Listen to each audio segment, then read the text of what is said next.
बात थी कि 4 टीचर जाकर के डीओपीटी मिनिस्टर से मिलेंगे और अपनी बात कहेंगे। वहां जो हुआ वो बहुत ही दुर्भाग्यपूर्ण है कि बात तो उनको रखने नहीं दी गई अपनी, और उनको उठा करके बसेस में डाल दिया गया, पीटा गया, लोगों को हाथ टूट गया, किसी का फीमेल टीचर के साथ गलत चीजें हुई, और दिन भर उनको फिर बस में घुमाया गया, रात में छोड़ा गया 1 बजे। तो मैं तो इवन ये भी सोच रही थी कि आपको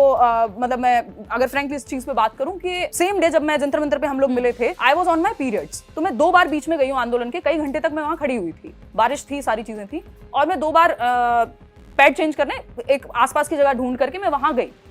अब ये चीज अगर मैं बस में होती जिसमें पुलिस वालों ने डाल करके टीचर्स को लेकर के गए,